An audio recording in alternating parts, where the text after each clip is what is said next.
રાજસ્થાન અને મધ્યપ્રદેશમાં કફ સિરપ પીધા બાદ બાળકોના મોતની ઘટનાઓ બાદ રાજ્ય સરકારનું આરોગ્ય વિભાગ હરકતમાં આવ્યું। રાજ્ય સરકારે 500 થી વધુ દવા ઉત્પાદકોને ત્યાં તપાસ શરૂ કરી। ટૂંક સમયમાં કફ સિરપના વેચાણ અંગે રાજ્ય સરકાર માર્ગદર્શિકા બહાર પાડશે। અમદાવાદ સહિતના શહેરોમાં પ્રિસ્ક્રિપ્શન વગર કફ સિરપનું બેરોકટોક વેચાણ થઈ રહ્યું છે। નશા માટે યુવાધન કફ સિરપનો ઉપયોગ કરી રહ્યા છે। જો કે રાજ્ય સરકારના આરોગ્ય વિભાગે તબીબોને પણ આ અંગે તાકીદ કરી છે। કફ સિરપ જે અન્ય રાજ્યોમાં તો બાળકોનો ભોગ લઈ ચૂકી છે, ત્યારે ગુજરાતનો આરોગ્ય વિભાગ પણ સતર્ક બન્યું છે। ગુજરાતમાં પણ હવે માર્ગદર્શિકા જાહેર કરવામાં આવશે અને પ્રિસ્ક્રિપ્શન વગર કોઈપણ મેડિકલ સ્ટોરમાં કફ સિરપની દવા ઉપલબ્ધ નહીં થાય, કફ સિરપનું વેચાણ કરવામાં નહીં આવે।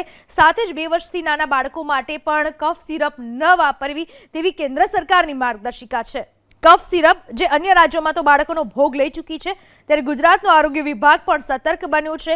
ગુજરાતમાં પણ હવે માર્ગદર્શિકા જાહેર કરવામાં આવશે અને પ્રિસ્ક્રિપ્શન વગર કોઈપણ મેડિકલ સ્ટોરમાં કફ સિરપની દવા ઉપલબ્ધ નહીં થાય, કફ સિરપનું વેચાણ કરવામાં નહીં આવે।